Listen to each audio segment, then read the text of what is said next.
your life you've written off. Somebody you might have put in a category all to themselves, that they're sort of beyond repair, beyond reaching, hopeless. Remember that guy Saul we talked about on Tuesday? He's the one who in Acts was overlooking Stephen's execution, his stoning, and approving it. Everyone had put their robes at his feet. He was the guy in charge. And what we find today in Acts 9, 1 through 19, is that not even Saul is without hope. Saul, we're told, continues to breathe out murderous threats to Christians everywhere. In fact, he goes to the people in power and says, I want to go all the way to Damascus and bring in those men and women who are doing this Jesus thing, and I want to jail them, and I want to kill them. So Saul is sent on mission, but on the road to Damascus, something astounding happens.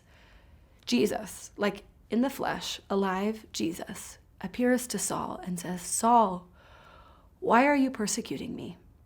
He hears his voice. People can hear, but they can't see. And Saul himself is blinded, but something undeniable has happened. Saul, blinded, is led into Damascus, and a man named Ananias has a vision. He hears from God that he's supposed to go find this guy who's been killing everybody. He says, are you sure, God? And this is what God says about Saul in Acts 9:15. The Lord said to Ananias, go. This man is my chosen instrument to proclaim my name to the Gentiles and their kings and to the people of Israel. I will show him how much he must suffer for my name. Saul, the one who was terrorizing the church, is the one God has chosen as his hand-picked instruments to spread the word of Jesus to the Gentiles, to their kings, and to the people of Israel.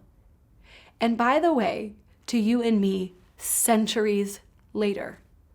Saul will be renamed Paul. You'll meet him again in the days ahead in this reading, and he really becomes the main character in Acts besides Jesus, of course. But Saul, the one who we saw overseeing these threats, doing this horrible evil, he was not without hope because of what God had planned for him. That God handpicked him, not in spite of, but probably because of his story, and uses him to spread the gospel and build the kingdom forever, from then until now. Which brings me back to my first question.